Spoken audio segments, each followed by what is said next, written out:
All right, looking at Sonic the Hedgehog, Tangle, and Whisper.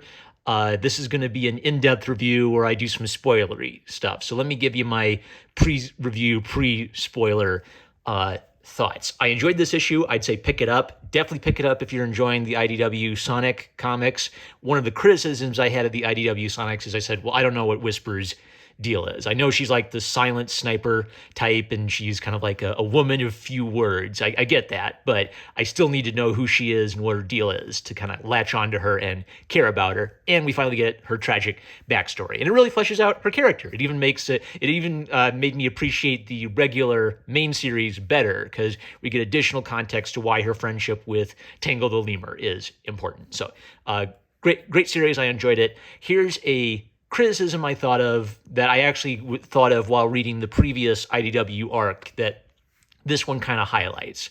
What should the tone be of the Sonic IDW comics? I think Ian Flynn really gets these characters. I think he knows how to write subtle character distinctions and write a character arc. He really knows the Sonic series and knows how to, give fan service to uber Sonic fans and use different elements of the series. So one of the things I praised about the Sonic, the recent Sonic IDW comics is I thought they were finding a good balance between PG kid-friendly and having Dr. Eggman pose a legitimate threat. Like he really wants to take over the world. Now, minor spoiler, but in this volume, it's implied that Eggman is directly responsible for the deaths of several characters. Like they're not main characters, but they're people, they have souls, they're important, right? So the problem is the more you have a guy like Eggman kill people, the less he works as a goofy comedic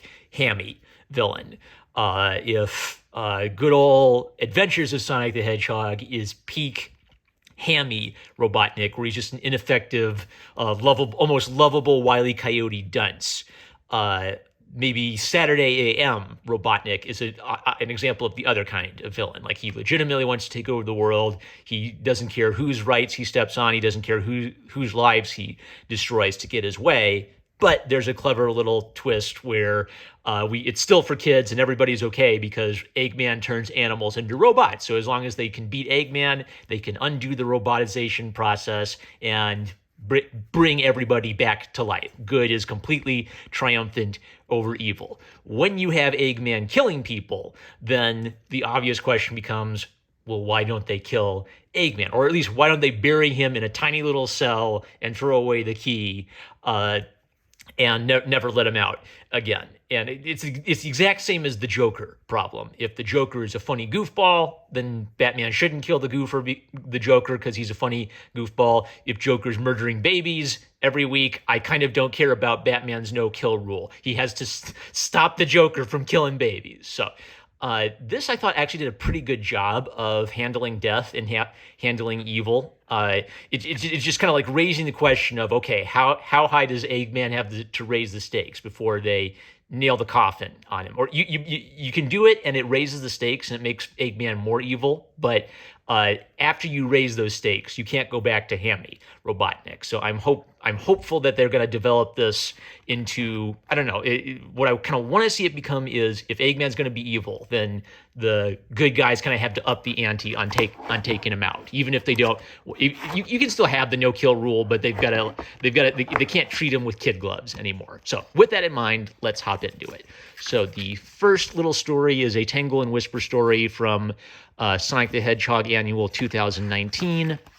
Let's talk about the main duo, Tangle and Whisper. So it's this classic thing of two characters with opposite personalities. Tangle's a tomboyish extrovert, very energetic, hates closed spaces, likes to get out there and have adventures. Whisper's very quiet, has, cares about, not having her personal space violated, speaks in whispers, is kind of shy and reserved, and uses like a weird sonic gun powered by these magical Whismer alien dudes. So they're opposites, right? And it's kind of like, even though they're different, they can get along and be buddies and play off one another.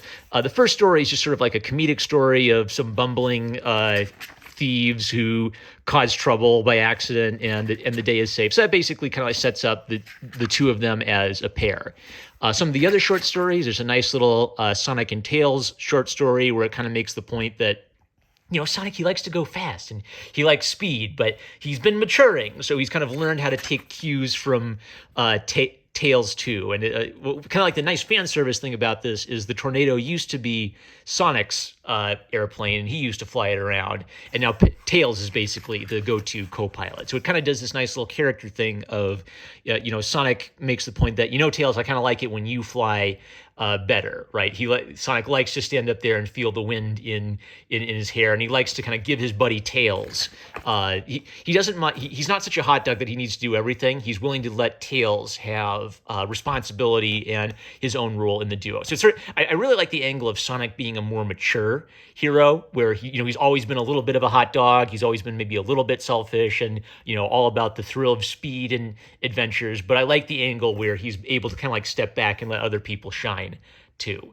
The Blaze and Silver story, just a very nice little character building story where, Silver's from a dystopic future, so he's never seen plants before, and so Blaze, shows him how to garden. It's a nice little quiet character. If you are a fan of Goku learning how to drive, that episode of Dragon Ball Z, you're gonna love this volume. And then there's a nice little Tomb Raider episode with Rough and Tumble, the comedic idiots infiltrating an Eggman base with the help of Rouge the Bat. So after we get those kind of like fun little side stories, and there's one little tiny side story with Tangle I won't get into. We get into the main series, which is the 4-issue arc, basically telling the story of why Tangle and Whisper. I'm mixing up the animal words with the name. Okay, Whisper's a wolf, apparently. I did not get that until I really picked this up and read the back of it. Like, that did not... I was thinking, is she a corgi? Is she a fox? She's Whisper the wolf. All right, so Tangle is, what do you call it? What do you call it when you are stuck at home? She's got cabin fever. She wants to go out there and have adventures. She's not paying attention to her surroundings. She's such a hyperactive goofball. Whisper shows up, and there's an evil Sonic. So let me call attention to something really nice. They really get these characters, and they know how to set up something visually. So when Sonic shows up, he is noticeably not going fast. He seems to be running at normal speed. And wait a minute, this Sonic has brown. Sonic's supposed to have green eyes. Sonic does not have brown eyes. So we kind of, if you're like a super Sonic nerd, you picked up something was weird right away. There's even kind of like this great line where Tangle says, "What, are you sick or something?" So she can kind of tell something's wrong with Sonic, but she's not sure what. And then there you go. That's how you know that is not Sonic the Hedgehog. Sonic the Hedgehog is not evil. So they're fighting a bad guy who can change his appearance and look like anyone. So mimic the what is it? I'm not going to reveal what he is yet. We'll see what animal he is. So Mimic can look like anyone. So Mimic plays off of Tangle's emotions and naivete and tricks her into going to fight Whisper. Whisper is hesitant to have Tangle join her. So Whisper's basically a mercenary. She's professional. Tangle's kind of a country bumpkin, lives in a tiny little podunk town. So Tangle makes kind of like a furious argument for why she should help her out on this adventure, and they finally wins Whisper over. So Whisper has these like I haven't played this game, so these Whismer things are like little energy alien dudes from Sonic Colors, and they're alive, so they think that she needs the help too. So Whisper is won over, and they've got to go have a showdown with Mimic, and it's heavily implied that there's some baggage that Whisper has with Mimic that she's not ready to talk about yet. Dun dun dun. What's this all building up to? So they sneak into the base, and Tangle is just having the time of her life, and Whisper's taking this dead seriously. So there's another great head fake. So the head fake is, Whisper's going to turn into like the Beetle friend to trick him. So you think, okay, that's what the angle's going to be. Tangle's goofing around. She's not taking this too seriously. And then Whisper shows up, and they go chasing after what they think is the bad guy. And the head fake is, oh no, Mimic disguised himself as Whisper. So what made this setup work is you're thinking, Whisper's going to I got to get these names right. Mimic is going to disguise himself as this girl. The head fake for the audience is he didn't. But they foreshadowed it. So when I was reading this and thinking, oh, that's weird, Whisper doesn't have her Whisper boxes. That must have been an error on the part of the letterer. The letterer forgot to indicate that Whisper is whispering, and then no, it wasn't Whisper at all. So it wasn't a mistake. It was a little bit of nice foreshadowing. So Tangle's locked away. She's claustrophobic. That she's running out of air. This is the worst thing in the world for her. Then Mimic disguises himself as Tangle to go and take out Whisper. So Mimic is a serious villain, like willing to kill, deceptive, intelligent, ruthless. Whisper is barely able to fight off Mimic, and then Mimic transforms himself into her dead friends to basically play a head game with her and try to like emotionally traumatizing her into letting her guard down. So at the last minute, Mimic is ruthless, so he reveals your friend's going to die if you don't go save her. And so Whisper has to run off and save Tangle, and Mimic can get away. So Mimic is an octopus. It's kind of cracked me up because like I get the thing that like there are lots of weird Sonic animals and they all share the same body type. And it kind of works because like octopuses can transform themselves and change their shape. I even kind of like how the beak is a little bit like an octopus's, but has a sort of creepy skull vibe to it. So I chuckled a bit when I realized, oh gosh, there's a Mimic the Octopus now. But it actually kind of works. I like the relation of the power to his animal type. So Whisper gets Tangle out of the safe, and she has to pull the Indiana Jones survive a nuke by diving into a refrigerator trick, and they're barely able to get out of the explosion alive. Tangle figures, okay, there's something you're not telling me. You're my friend. You can tell. I'll shut up. I'll listen. You can tell me whatever you need to tell me. So Tangle is basically the idea is Tangle is sort of like an exuberant, extroverted person, and so it's sometimes hard for her to respect other people's space or just kind of like shut up and listen. So Tangle's trying to be a good friend by shutting up and letting Whisper talk. And so, of course, we get the whole tragic backstory. Whisper was part of a group of mercenaries fighting Eggman. Mimic betrayed them and is directly responsible for the death of all of her friends on Eggman's orders. Fan service, spoiler. Eggman's making a metal shadow now, so I'm sure that's a setup for something later. Mimic is basically under threat of like either kill. Eggman's orders to Mimic are basically kill everyone in that group, or I'll kill you. And Mimic basically decides he's done enough. He can't find Whisper, so he decides, I'll just turn in his mask and say I killed her. So Eggman's pissed at Mimic when he finds out that Mimic didn't finish the job. So Mimic is basically a selfish, cowardly bastard who betrayed his friends, and now he's under the Eggman's gun if he can't take out Whisper himself. So for Whisper, the problem is this guy took out my friends, right? And I'm afraid of losing another friend. Tangle's the first friend I've had since I lost all my friends, so I don't want you coming along on this with me because I can't afford to lose you too. Then Tangle makes her epic speech, well, I'm your friend too, right? So I'm in this with you, which is really what Whisper needs, right? She actually needs a good friend, but she has to balance the problem of having a friend with the risk of losing a friend. As long as you have a friend, that's you suffer the risk of losing that friend. But having that friend means you have the backup you need, especially when she's fighting someone who is this ruthless and this willing basically to destroy her and manipulate her emotions against her. So Tangle kind of screwed up and was clueless last time. So if the two of them are going to work together, they have to like be smart this time. So they set up their okay, I thought the setup was going to be they were going to do like a clever trap and trick him, but no, that's not the angle they go.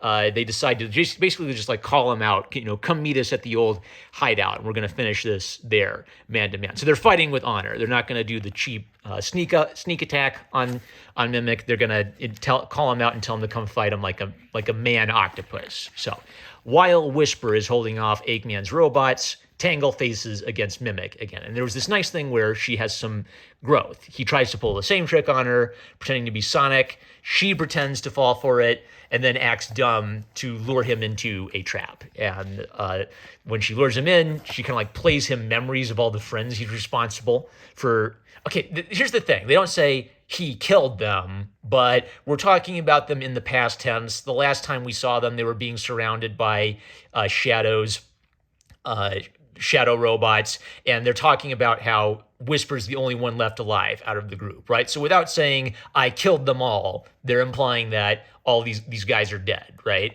Mimic gives his epic speech about how friendship is a weakness, and having emotional attachments is a weakness. Only by being ruthless can you become strong and serve your own interests. So after he's defeated, we get the epic speech about how if you kill him, you become just like him, and you are going to live to regret it. So their solution is he's going to go to jail for life for being a treasonous murderer. So they get their little digs in at him.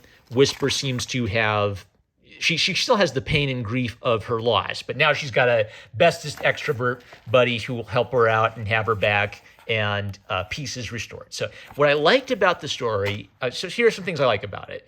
Mimic is genuinely evil. He is a ruthless son of a bitch, right? And he's willing to kill, and he's serving his own interests. And the fact that he's so ruthless actually makes him an effective enemy. He's like willing to, dig his heel and twist it into the heart of his opponents, the good guys. When they have him on the ropes, I think this is actually kind of like a good use of the no-kill rule. So when it's saying like, no, let's take him in, he'll face justice. We don't have to. Well, by the way, I'm sick of like the socialist fist optics. The good guys are the ones who have the socialist fist optics. No, thank you. But anyway, so when you have the no-kill rule we don't have to shoot this guy in the head in cold blood. We can bring him to face justice. I think that's an appropriate use of the no-kill rule because it's contrasting the side of right and the side of justice with the side of evil, where the side of evil is sort of seeking its own selfish interest. The side of right is seeking the higher. It's justice over revenge. If he keeps breaking out of jail every week and killing more and more people, that's when it becomes old, and it's like, well, we're treating him as the villain of the week, and he can just keep showing up and murdering babies every week. It's time to kill him. So,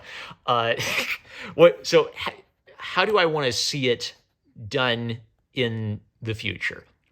Basically, you can't.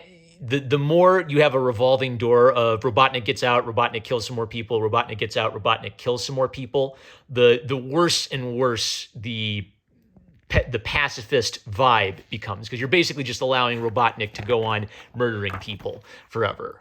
In the zombie and some of the previous arcs, they got around this by having kind of like an explanation that as long as we can stop Eggman, we can, heal the virus and save everybody's life. So their way around it in the past is it's sort of like Eggman comes up with these comedic over-the-top plans to take over the world, but absolutely nobody dies in any of them. Having Eggman be responsible for death it was emotionally good in that it made Mimic an evil character, but it's raising the question of can we think of Eggman as a goofy cartoon villain if he's responsible for death? So I've enjoyed all the IDW Sonic comics so far. I'll continue to read them. That's kind of the narrative problem Ian Flynn has set himself up for. He is a good writer, so I kind of have confidence that if he's going to take the angle of a more serious Sonic the Hedgehog comic series where death and life or death stakes are on the table, I think he has the chops to do that kind of a story. So